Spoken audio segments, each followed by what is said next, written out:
Hi, everyone. Welcome to the Walk to Wealth podcast. If you're tuning in on YouTube or any of the podcast directories, we just ask you one teeny tiny little favor. If you find any value in this episode or have found value in the episodes prior, we just ask that you refer us to a friend. That's the biggest thing that you could do. The biggest thank you can give us is just help us impact more lives on their walk to wealth. Without further ado, we have a very special guest here, Stephanie. For anyone that may not know you, tell us your elevator pitch. Who are you? What do you do? I am a brand strategist, former marketing agency owner, and investor, mentor, and speaker. I've worked for 13 years in marketing and love helping entrepreneurs get clear on their brand strategy and positioning and help them share their vision with the world. Amazing, Stephanie. And before all the success, before the speaking, before everything that you got going on now, tell us a little bit about your walk to wealth. Where does the story take place? Where does it all begin? I actually started my first business at the age of 22. In a lot of ways, I had no idea what I was doing because I was still in school and I was still learning. But I loved marketing, but I didn't have a ton of marketing experience at the time because I had a business major, but at the time I was also studying journalism and I loved storytelling. I loved business. I had grew up around entrepreneurs, so I had seen it. I felt like that might be a path for me, but I didn't really know what I wanted to do. And so I started a business to learn all things marketing on the fly. I'd always learned more by doing than in a classroom. And so I started my first business before I graduated college and turned that business into a 6-figure marketing agency supporting small businesses. I went from just doing everything myself to having a team of 8 all across the country and helping clients all across the United States too. So it's been a wild ride, but it started by just going for it, Yeah, amazing. Now, let me ask you a couple questions now. Before your first business, tell us a little bit about what was money like growing up? How was money talked about in your household? Did you have some limiting beliefs growing up that you kind of had to overcome once you got over and once you got into business? How did your childhood impact your business entrepreneurial future later on down the road? I love this question so much because I think this is the why for all of us, every single one of us. It's that initial lesson we learned about money. For me, I'm the daughter of an immigrant. My father came to the United States at the age of 6, did not speak English. And really, I learned from him that it was hard work to make money. And I learned the value of $1, which is an amazing lesson that I'm still grateful for today. But I think I recognize now, after years of personal development work and really getting to uncover that question for myself, I learned from seeing him work very hard and from the lessons that I learned growing up that it was hard work and it had to be hard. And there was a lot of pushing through and making things happen. And it's been interesting as I've grown and evolved myself, how I've seen that was very much the journey that he lived and grew up. And of course, that's what I saw by seeing him work really hard and find success. But it definitely tainted my view of money for a long time, in that I thought it had to be really hard. You had to do something that was really difficult in order for it to be worthwhile to receive money. And it really changed along the way. It changed probably a lot of the business decisions that I made subliminally because I always was operating off of it had to be hard. It couldn't be easy. And I've just recently started changing that and flipping that script for myself and taking ownership of it. So it definitely does. It bleeds into everything when you have that belief and you're taught something and you see very, very realistically what that looks like. Yeah. And then I wanted to ask you as well, what was it like? You said it was for 22s when you started your first business and you were able to run that up. What was that like at that time? At this age, a lot of my listeners, a lot of us, at least my listeners were trying to take that untraditional route. But a lot of times it's very hard to navigate because you have one group of friends doing this thing, another group of friends partying, another group of friends is just still completely lost, but another group of friends probably still just messing around and stuff. And it's like you were trying to start something and grow that, right? And not just start a little hobby, but start an actual business, right? So what was that like at that time? If you could go flashback a little bit, what was it like going around starting a business at that age? What were some of the thoughts of your peers around you? What were some of the things that you had to tune out? Your family, maybe? Did you have people that, weren't supportive that you thought were going to be there Tell us a little bit about what was it like, that environment starting at that age? Yeah, I think at that age, starting out, it was pretty isolating. A lot of my friends, and especially in your 20s, I was in my senior year of college. So a lot of my friends were partying it up, enjoying the last remainder of senior year on evenings and weekends. And I was spending evenings and weekends working on my business and building clients and honing my craft. So I wasn't going to the parties. I wasn't being as social. I canceled a lot of trips. I remember one specifically. I was supposed to go. We had planned on going, and I got a last minute project that came up, and the dates conflicted with the dates of the trip, and I canceled the trip last minute. And I don't know that at the time those friends necessarily understood. I think they didn't get it. And I think even here, if we fast forward 13 years, some friends still don't get it. And I think it's hard to know, right? We all have a lived experience, and we only know what we know from how we've walked on this earth. And so I've never held any resentment for that, but I definitely did. I gave up a lot of my social life. I gave up a lot of those fun things for a different kind of fun, because building the business was really fun to me. But it definitely was, it definitely was and has been isolating and lonely many times throughout this journey. Yeah. So I got two good questions for you. The first question is, so you mentioned that you traded fun for your version of fun, right? A lot of people ask, especially, people that advice at some point in time, because they said you never got to experience life, right? They say you never got to live life. But then it kind of makes me wonder, what do you think living life actually means, right? Because if it's partying, right, and doing drugs and drinking alcohol and promiscuity and all these other things, it's like, that might not be a style of life that I really want to live. So it's like, what was living life for you? What was, because you said you managed to decide choosing your business. You were able to stick with it and be okay with it. A lot of time people fall victim of peer pressure, but how did you define life at that time? Why were you so focused? What made you so laser focused on, I got to grow this? What kept you geared to being successful and geared towards taking the right action, and not geared towards like, hey, maybe this time I'll go out with the friends, or maybe this time because that could have easily turned the whole ship off course. Totally. I think I've always had, and I think from those lessons and that relationship with money rooted from a very young age, I've always known and not been afraid of working hard.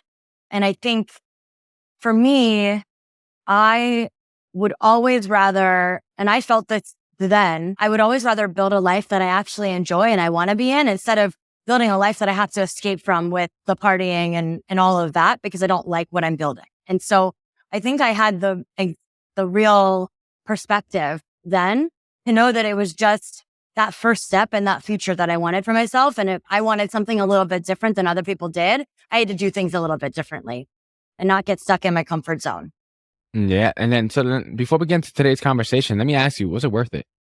Absolutely.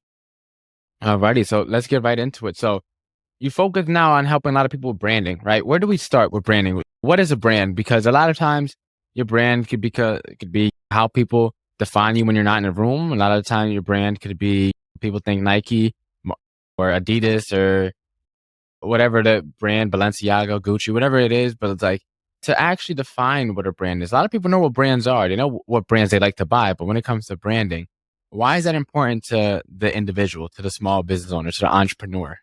Well, I love that you said it being what people say when you're not in the room, because I have often said that in my interactions with small business owners and entrepreneurs that are starting out. The reality is, with social media and with our availability to all have a presence online, whether you realize it or not, we all have a brand. And I think the beautiful thing with that is that we all have a platform. But the thing that I often find, and the thing that I work with my clients on most often, is for that brand, it's really all about feeling. And I don't mean like the emotions or our feelings inside, but the feeling that we want our customer to have with us when we're interacting with them, when they're coming to our website, when they're buying our product. And so you mentioned a couple of brands, Balenciaga, Gucci, Nike.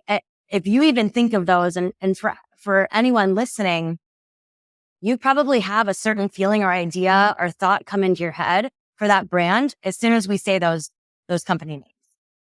Would you have that if they didn't have years of celebrities wearing their products, years of campaigns, Super Bowl placements, installations, different events happening? You probably wouldn't. And so the beautiful thing about a brand for a small business is it doesn't have to be the Nike. It doesn't have to be a $1 million ad spend. Your brand is truly how you're interacting with your customers.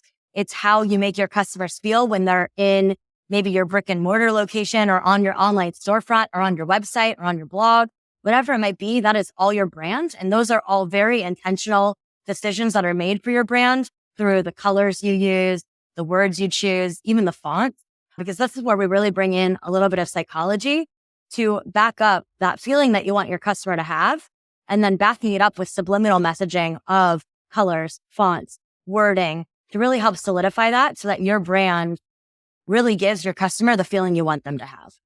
Yeah. And then, so let me ask you, because a lot of my listeners too are at that point where like they want to get into it, but they don't actually have something that they're selling or a business that they're running right now. At what point in time should people, think about branding, right?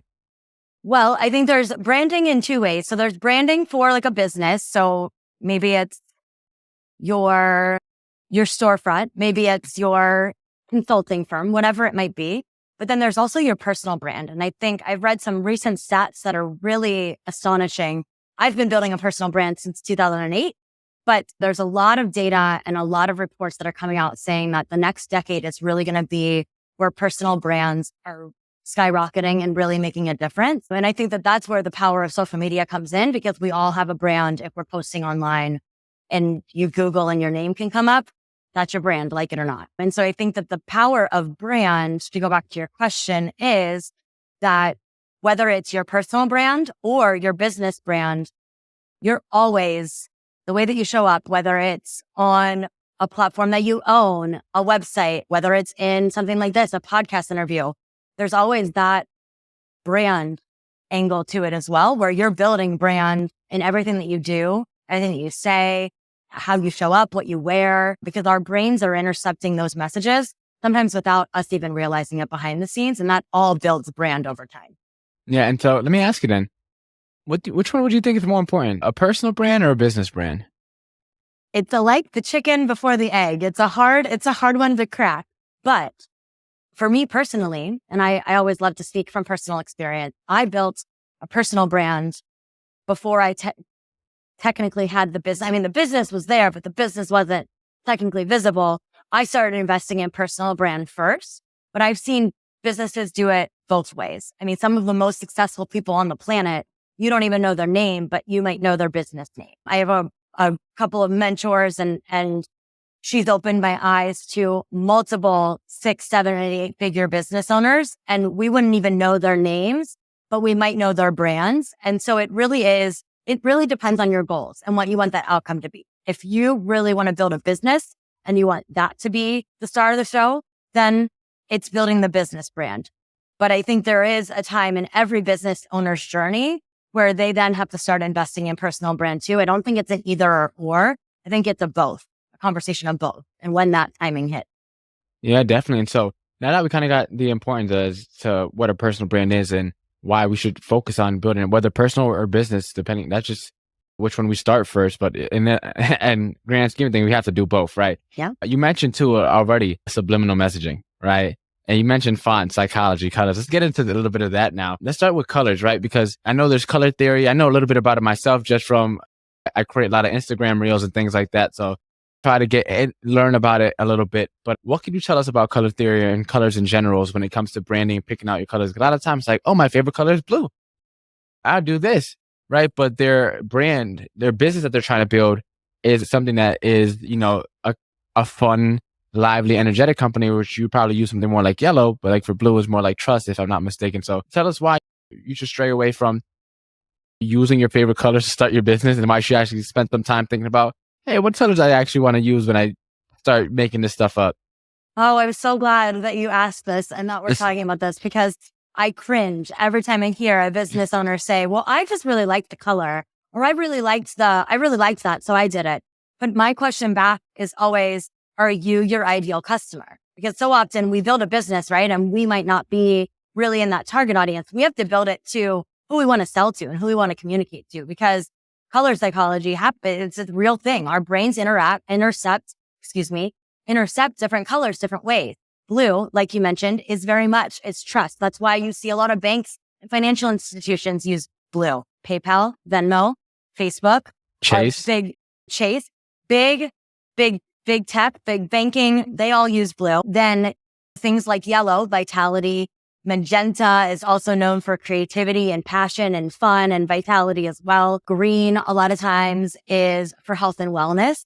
Green also kind of makes our brains think nature. So a lot of times more natural brands, you'll see them have a green or a version of a green or like a blue green. Whereas some more futuristic brands are going to use like a silver and black, because those colors really invoke more sweetness, more innovation and those kind of feelings. And that's the whole intention when we build a brand for a client. It's not based on the customer's favorite colors, because a lot of times my customers aren't selling to themselves. They're selling to a totally different target audience. And so we want to find out who that ideal customer is first, and then build the brand intentionally around that with the colors that we use. And I mean, I could go on. We could probably spend the rest of our conversation today talking about all the meanings and intent behind these colors. There's a lot, but that's why it always is so much better to seek out professional guidance or to do some research first before you just pick your favorite color to represent your brand, when you actually might be deterring your ideal customer by using that favorite color instead of really putting some science behind it. Yeah, definitely. And I love that you mentioned too, like, are we our ideal customers? Because that's a situation I had to come to recently with the podcast. And I was thinking about it, like, am I my ideal listener? And then I heard another podcast, because I'm my target audience's age. I'm trying to target other young entrepreneurs who decided to leave school and not take the traditional route because they know they don't want to retire at 60 and pray that they hopefully have enough saved, right? But then I was auditing myself, and I was realizing the reason for me starting the podcast is not the same reason for my listeners listening to the podcast, right? I had to get a lot more clear, because I may know the same reason I'm making it is not the same reason as someone else is listening, right? And so I just had to assess that, like, hey, like, although I'm in the same age range at all, I kind of live the same life, I'm actually not my ideal listener. So I had to take that a step back a little, audit it, and tweak it as necessary. And that was like literally from the time I was recording this, like 2 weeks ago. So just doing that pretty recently. We mentioned colors a little bit. Again, it's typography a little bit, because a lot of people don't think it's fancy fonts. I want the one that looks cool, the squiggles and the script and the fancy handwriting and things like that. What advice would you give about typography when it comes to building a brand and the name and fonts that you use around your business?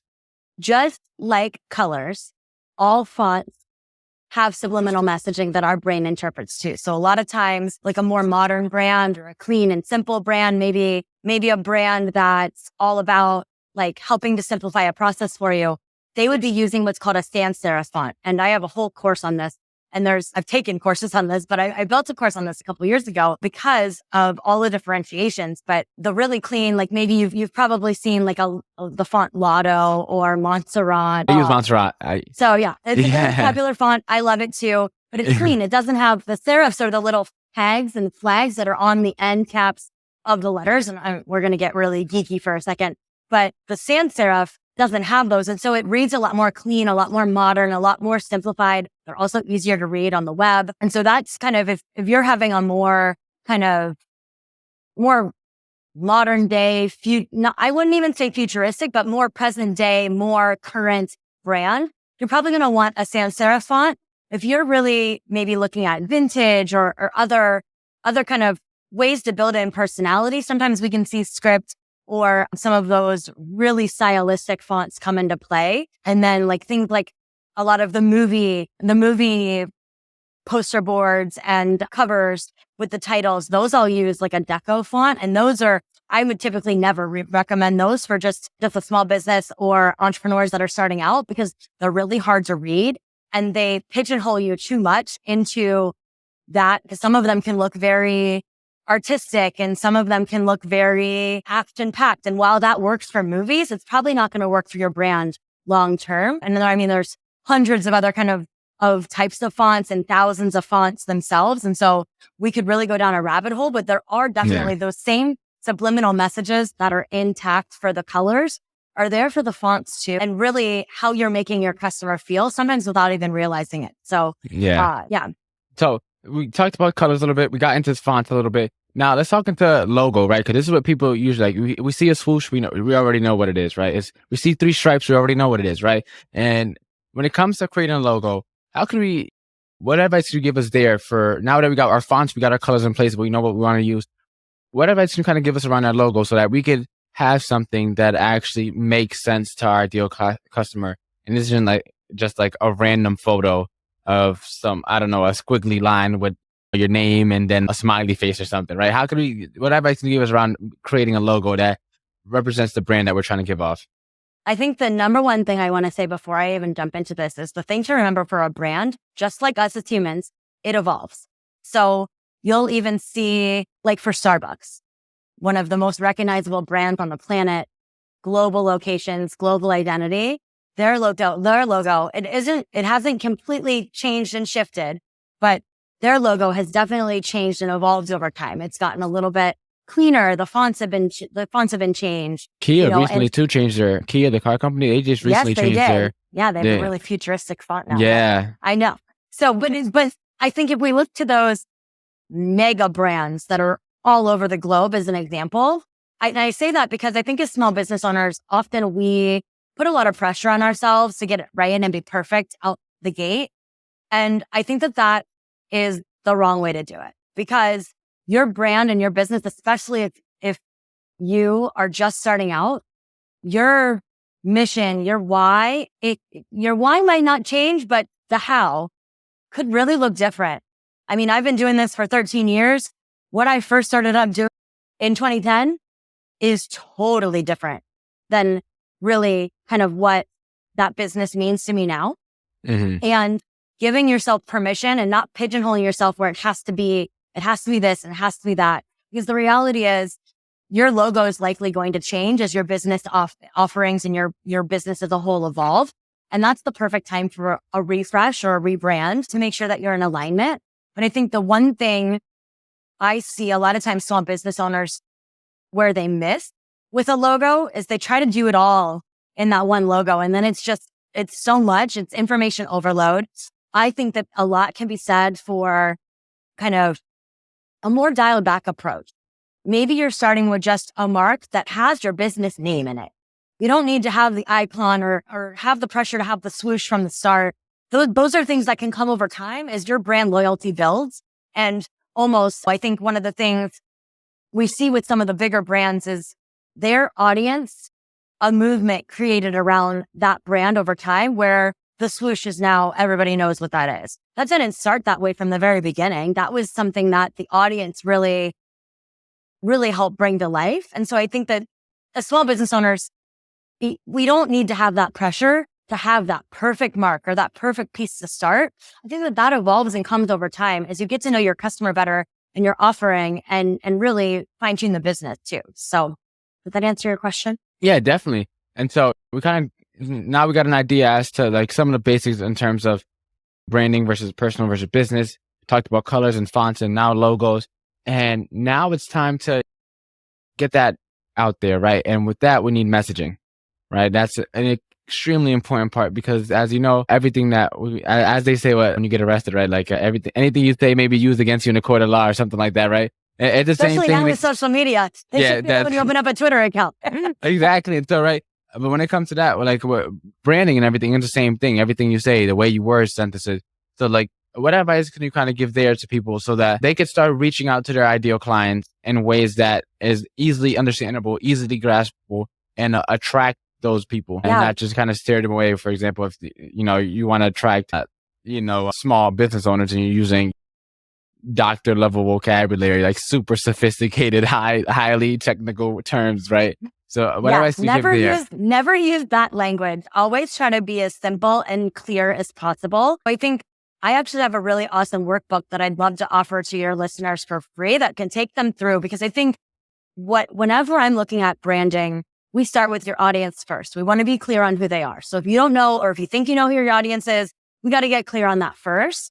But then kind of the overall vibe that you want the brand to have, or if you want to be more laid back and carefree, or if you do need to be a little bit more formal, right? Like if you're a medical company, you can't be necessarily using slang and jargon the same way a shoe company might. There's a different tonality and appropriate language for your industry. You don't want to overwhelm somebody with all of the medical lingo. Working with medical providers is always my favorite because they'll use these fancy words. And I'm like, what is that in English? Like, just speak to me like I'm a fifth grader. And I think that that's one thing for anybody who is kind of new on this journey and you're trying to figure out, how do I speak about this? How would you explain this to a fifth grader around you? In the most simple language as possible. That's a great place to start, to get to know the bare bones basics of your brand and what you do, and think about it from your customer's perspective. And I think from there, you can then figure out words. If you're a tech company, you might want to have a little bit more edgy speak. But if you're an apparel company, that might not align. And so really getting intentional first. And that's what the workbook that I'd be happy to offer to listeners. I'll get you the link for it so you can get it for everybody. But it takes you through all of the pieces of branding that you can DIY. So you're checking through and you're like, oh, is my brand more casual or is it more formal? Is it more like Starbucks or is it more like Dunkin' Donut? And a lot of these different questions that really can help you understand that positioning and then figure out the language to take there too. And a lot of times that has to do with your mission and what service or product you're offering too. Yeah. And so then let me ask you a little bit, right? Now that we kind of got all these pieces together, what advice could you give us around getting that ideal avatar created, that ideal customer client that we want to work with, aside from the simple demographics of, it's a 32-year-old young man that's currently married and has one kid and lives in a house, right? All that demographic information is great to know about your ideal customer. But what advice that you can give us about finding that ideal customer aside from the bare bones, simple demographics? I think all that information is great, and it's a great baseline because it can help you get really clear and targeted for your ad campaigns, things like that you're doing for the future, and really know that person you're speaking to. But to take it a step further than just age, location, those different pieces, I always like to really, and maybe it's my theater background. I did theater in high school and college. So you really like to embody the character. And while that might sound a little crazy to anybody listening who hasn't done theater before, but I think the intention behind there is still the same. So what I mean by that is think about that customer and why they're looking for your service, not just where they live or if they have kids or if they have a dog or whatnot, but really what is the problem that they have that they're looking for your product and service? Are they looking for a better solution? Are they feeling really overwhelmed by the options out there and they don't feel like any provider really gets them? Like, what is that differentiator that you offer? But thinking about it from your customer's perspective first of how you're going to help them. What are their pain points? And I think once we know those, we can develop avatars upon avatars in different areas. But we're always going to come back to those core pain points. And I think that's where I see some people who are doing avatars and speaking about them getting it wrong because they're just so focused on age range and where they are in the country or the world and their favorite color, which, I mean, at that point, you're guessing, right? You're just like putting together and it's fun. You can still have fun with it and get playful because it does help you to picture that one person. But I would challenge you to really not only think about that person and those demographics behind it, but also what is the problem that you're solving for them? Because then you're really going to help understand them better. Are they a parent that's strapped for time and they need a quicker solution? Well, then you better be talking about how effective and how efficient your process or your product is. So when we really get to know the customer, that's a great way to do it. And this is all when you're first starting out and you don't really know your customer. Once you have your customer and you're starting to do sales and have that data coming in, constantly surveying your customer, getting feedback on what they liked about your service or your product experience, what they didn't like, and using that to help transform the future of your deliverables, your service products, and your actual physical products, depending on what kind of business you have. That is where you can really stand out from the crowd and can create a community connection with your customers. Yeah, I love that you gave that advice. As I said, I was auditing myself a couple weeks ago. I love it. And I actually reached out to one of my good friends, Darren. He's one of the people that supported me in my podcast journey the most from out here where I live at. He listens to my episodes and someone that he shares the podcast episode. So I reached out. I was like, hey, Darren, you have like 30 minutes. Can I just interview you really quickly? He was like, yeah, sure. And he didn't know what I was getting himself into. But then I was like, all right, bro. So I'm trying to really level up the podcast. Let me just ask you a couple questions. And like, what episodes do you like? What topics do you like? Why did you like these topics? What were your favorite episodes? The guests that are come on, do you like them for their topics or do you like them for how they presented? And I started asking on the question. I started asking, when you first started listening to the podcast, what made you listen to it? Why are you still listening? Is it just because you're my boy? Or is it because you actually like the show, right? Yeah. And I started asking him all these questions because when I thought of my ideal avatar, he's the first person that came to mind. So I got on, I DM'd and I was like, yo, bro, like, can I get on the call with you? And I started pretty much what you were saying, like asking him these questions besides, like, I already know how old he is. He's a year younger than me. We went to high school together. We played football together. I know he's in college right now. I know he doesn't want to go back. But it's like, I know the basics, but I started asking him some questions to really make him think a little bit and stuff. And then similarly, my other guy that I met that I actually didn't know in person named Kaimon, I might be pronouncing his name wrong, but he's from Jersey. He's another person, one of those guys that you meet online that supports you. And you don't know who they are or where they came from, but they support you like they grew up with you like next door, right? Yeah. And so same thing though. I got on the phone with him and started asking him some questions about the show, who he likes, what he likes, and stuff like that. Because I want to make sure. Of course, I'm trying to do all this ideal avatar work on the back end, but like I want to make sure that's like the people that I know I actually listen to, I get their feedback, their opinion, their input, so that I can continue growing, so I can continue bettering the show and things like that. That's fantastic. And I think that also I wanted to say, because I know when you're first starting out, and for listeners, if you're early on in the stages, it can be really overwhelming. You're like, I don't even have a customer yet. How the heck do I figure out what they want? I'm sure everyone listening has some social media channel. You can throw up a story frame. Hey, I'm looking for 5 people to talk to about X, Y, and Z, fill in the blank. If you're willing to give me 15 minutes of your time, send you a gift card for a coffee, have coffee, Postmated or Uber Eats to you for the call, whatever it might be. I just want to ask a couple quick questions, get some feedback from you. I've done that numerous times throughout my career, even though maybe when I was even just about to bring an offer to market and didn't actually have people purchasing it yet, just to make sure that my offer was dialed in and that I was covering their needs. Same thing on brand. And I love that you've already done that and you're sharing that, because that's a really easy, tangible way that anyone can get some insight and feedback and see where and what their thinking lines up for their audience, maybe without even having their first customer yet. So there's really no barrier to entry to getting this work done and to making sure that you have that clarity to start. Yeah, definitely. And it keeps you grounded as well. It literally within last night or 2 days ago from the day we're recording this, I was talking to my friend's mom and she was talking about how her boss has asked her, how do you think the higher ups are doing in terms of like living out our core values, living out our brand, right? And she mentioned that like, yeah, our core values are like, she named like 2 things out of the rest. And I was like, well, there you go. Like clearly the higher ups aren't living out the brand in the core values, because if you can't say it off the top of your head, if the people working for you can't distinguish what the core value is and define what the core value is, then clearly that's not being done very well in that company. And so I kind of want to ask you too around the topic, because as you mentioned, some of the times what we're trying to put out may not be something that people are actually looking for. You kind of mentioned one strategy already. What are some other ways that we could like prepare ourselves in advance when we're doing all this research, this branding and things like that, so that we don't waste our time putting out something and all these avatars and things like that for someone that actually doesn't want to buy or someone that doesn't actually exist? Well, I think the other thing and this is going to answer your question, but I think the other thing is just being willing to try. So much of marketing and so much of branding is you want to identify your why and your core values first. You can always use that as the background of what place you're coming from when you're going to market or you're talking to your customer or whatever it might be. But I would not want, my hesitation with giving all of this, do this first and do this and do this and do this, is that anyone listening becomes so overwhelmed that they don't just take that first action and they don't test it.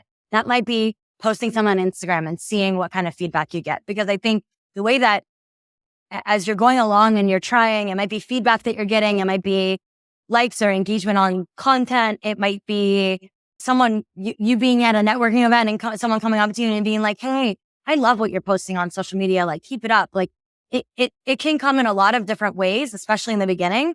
But I don't want anyone to be afraid to just try, because truly the only way that they can really know if it's working, seek that information, take that inventory survey like we've been talking about, but also trying different things and seeing what happens. I don't want anybody to be so paralyzed by, oh my gosh, I don't know this data. Stephanie said I have to know this, this, and this. I don't know that. I'm not even going to start. And I would hate to see that happen, because we're all just out here trying our best. Even if you've been in business 13 years, 30 years, 3 years, 3 days, 3 months, doesn't matter. We're all out here trying different things. And a big part of entrepreneurship is just being willing to try and test different things out. So you might just have to try a couple of things and know that it's going to take some effort, and probably more effort than you think, to really dial into that information. And that's okay, because that's what the game is. That's all the game. Yeah. And so I wanted to ask you, now that we kind of got the framework for building a brand, right? We talked about these colors and all the different like subcomponents, well, not all of them, but you touched on several.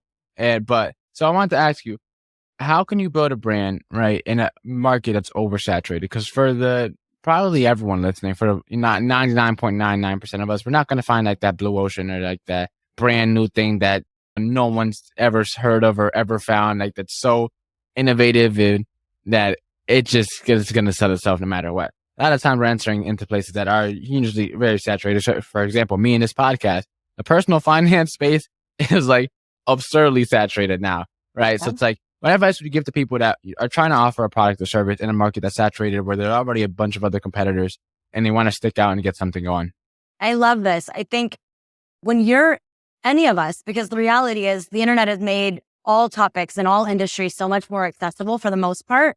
But I think the beauty in that is, if you're having a calling on your heart, or you feel like, I need to do this, my perspective needs to be shown. What's that why? Why does your perspective need to be shown? Is it because the person or the people that are out there talking about it don't look like you, and you want to be that example for people that do look like you? Maybe it's you think that something's being really missed. No matter how saturated the market is, if you focus on what that unique value that you bring is, or the unique perspective is, that's your differentiator. That's what's going to set you apart. No matter how many people are out there talking about personal finance, or in my case, marketing, there's something unique to each of us, that internal magic. And I don't want to sound too corny, but truly, I was at an event at the end of last week, and one of the speakers was talking about how, yes, there's competition. And even in branding, yes, I look at the competition a little bit, but I'd rather focus on what's unique about my clients and what's unique about the brand and the people behind the brand, than focus so much on the competition, because then we're just going to turn into the competition. And that's not what we want. We're in this to be ourselves, share our unique perspectives, and share why, that why behind it, why you wanted to get started, why you decided to jump in, what you thought was missing. And then that becomes your differentiation that you can hold on to as you're riding the wave in that sea of oversaturation. Because otherwise, we'll find a million reasons not to take that step, or not to start, because the market is saturated. But the reality is, somebody out there needs to hear your perspective and your point of view, and you're being selfish if you're not sharing it. I love that you mentioned that, because I always told myself, and it's always, I know it's a pretty extreme way of viewing it, but it goes back to that, the pretty much the connection levels, the level of connection, right? If you know 100 people and those 100 people know 100 people, you're only like 5 or 6 levels away from a billion people, right? Which is essentially almost the entire planet. And because I always say, it's like, the more you hold what you have in you within, the more negative harm that you're doing to the world by not letting it out, because you don't know who you could have impacted and who they could have impacted, and so on and so forth.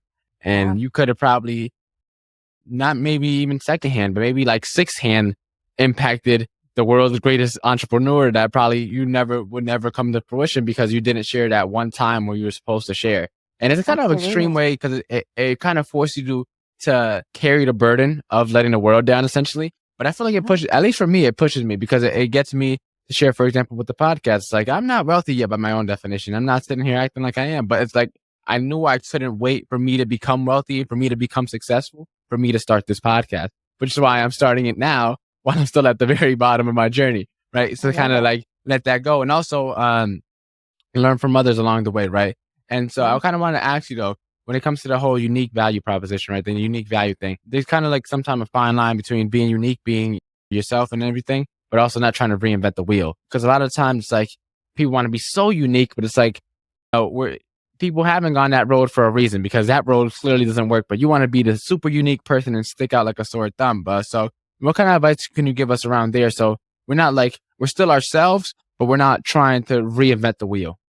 Well, I think you just nailed it because the first thing that came to mind for me is it's unique, but it's being unique according to you. And I think I have found throughout my journey, that really comes through being authentic and authenticity because your audience is going to know if you're not being authentic. Even you sharing right now, you're starting this podcast, you knew you had to, even though you're not really where you want to be just yet, but you're on the journey and you're sharing that along the way. That's authentic. That's exactly where you are. You're not on Instagram posing with a private jet like you're getting on, like so many do, and like living a life that is not real. And I think that I can't talk about uniqueness without talking about authenticity and you being true to yourself, because that's going to look different for everybody. Yes, there's some things that they probably haven't been tried because they have been tried and they don't work, and that's why you don't see it. But I think where we can really fall into a slippery slope is if we're trying to force it too much. I think when you're being authentic and you're really truly leaning into what makes you unique and your experience and all of those pieces, no matter how you grew up, no matter where you live, it's easy. It flows. It's not meaning that every day is easy, but it comes easily to you. It's not forcing it or pretending to be something that you're not. That is the opposite of authenticity. And so I think when we're truly authentic, regardless of what that experience is for ourselves, there's nothing that can be taken away from your perspective there because you're just living truly your experience, sharing where you're at and being vulnerable and authentic in that. Yeah. So let me ask you then, what advice would you give to people entering an industry where they're not the typical demographic? For example, for me, average age of realtor is 54. Yeah. I'm 21, right? Yeah. I'm almost a third of the age, right?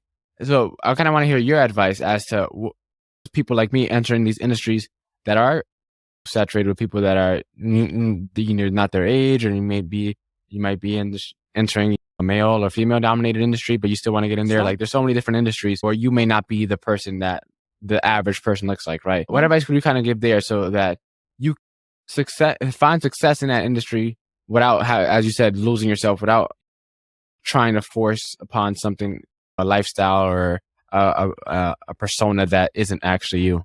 Yeah, I have a couple ideas here. I think first, if you are in that position where you're entering an industry and it's not representative of who you are, you have an amazing opportunity because, and I want to just I would clap and round of applause in a very sincere way because it takes a lot of courage to step up and to be a part of an industry where you don't see yourself represented, right? It's very scary to do that no matter what industry it is. So I think that first, celebrate yourself for taking a path that maybe you haven't seen done before. I think that that's very awesome. But I think with that, one of the things that's really helped me in my is finding mentors. I think the one beautiful thing with having people in an industry who are where the average age, like in real estate, is in the 50s and a very different composition of people that are in that industry. There are also people that are in the industry and are wanting and eager to help somebody who's starting out to share that knowledge. Sometimes you might just have to ask, right? But I think that there's so much power in mentors and mentors of all kinds. It could be somebody that in your local area who is you meet with one-on-one. There's also digital mentors who are sharing content and doing it for somebody that has been where you want to go though. Don't just follow somebody who says they're a quote unquote coach and they've never built what you're looking to build, because that doesn't help you. So I think that would be my first thought, because that has made such an impact on my career of having mentors who have who have done what I want to do or are in the space that I'm in. And I recognize and see that their path is a path that I'm interested in. And then seeking out ways to connect with them, learn from them, and really soak up all the information that they have. Because if they have that benefit of that experience, you never know what you could learn, even from a 15-minute lunch or coffee.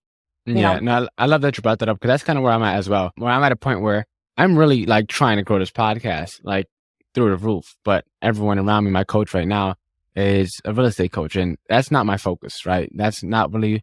Yeah, I'm in real estate right now, but that's not really exactly what I want to do. I want to really grow this podcast into something that it's its own thing, right? Where it's always just running on its own. And so it's like right now, it's like I'm at a point where it's like, all right, well, the people around me are successful, but none of them have a podcast. So it's like all their advice is great for people that are trying to do that. I'm trying to do this. Yeah. And now I'm currently in a search for someone to help me with my get this to the next level and ramp this up. And I kind of want to ask you one thing that I kind of been on my mind throughout this podcast. I love it. What advice would you kind of circle back a little bit? What advice would you give to people to stay true to their brand and true to themselves and being authentic when that first level of people around them, that inner circle of people around them, either don't support them or don't support them in the way they would like, or have the, the little like backhanded compliments or whatever it may be, or like subtle jabs and things like that. Especially when you're getting into entrepreneurship, a lot of people don't think it's something that's real or something that's serious until they see pay stubs and checks coming in. But like when you're starting off, a lot of the time, those don't come in early on. Right. And so it's like, so what advice would you give there to being authentic, being true to yourself when you're in the starting phases and people around you don't really see what you're doing?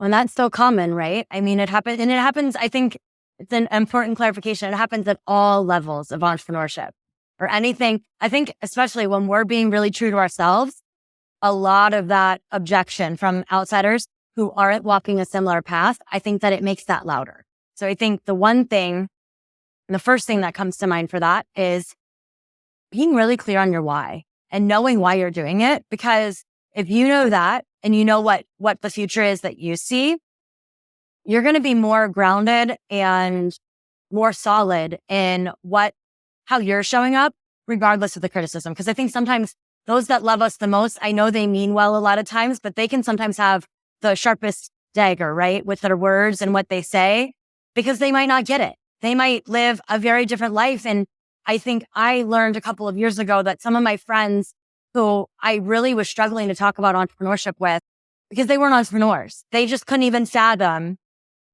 doing a 5-figure sale day. They couldn't imagine that. They couldn't imagine that because they're in education and they're a teacher. And while that is, I wouldn't know anything about that. I mean, I can imagine, but it's hard sometimes for people to see things that they don't understand or that they can't even imagine as possible. And so I think first and foremost, having compassion for that, because I think even like negative comments online, I'm a huge Gary Vaynerchuk fan, and he always talks about extending empathy for the haters that are sending negative comments. Like they must be having a really bad day. And I think if we can do the same thing for those personal haters in our lives who might not be commenting negatively, but maybe who aren't supporting us in the way that we need, having compassion. I think the other thing that is on us though is communicating boundaries.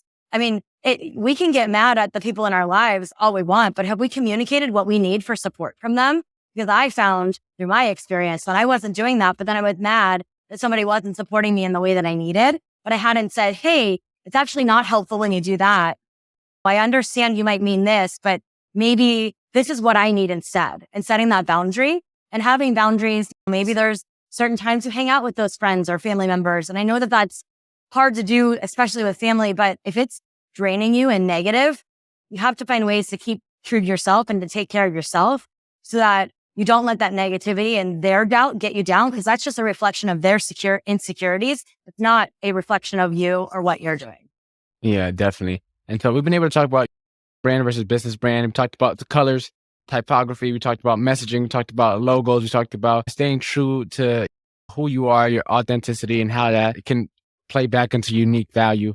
And so that you can separate yourself amongst the herd and whatever, no matter what industry or market you're in. Stephanie, where could we find out more about you? Where could we get in touch with you? We kind of wanted to continue on this path of branding and messaging and needed some help with that because it's a lot, especially when starting off. So where can we get in contact with you? I would love to connect with all of you. My website is stephanieriel.com. That's RIEL. And then I am Real Deal on all socials. So my last name, RIELDEAL. You can connect with me and any of my businesses there. And then I will get you the information for that free workbook. It's a part of the branding course, but I'll give your listeners access for free. And I'm sure we can work out a reduced rate for the branding course if anybody's interested in it too. So yeah, definitely. Any way I can add value, I'd love to.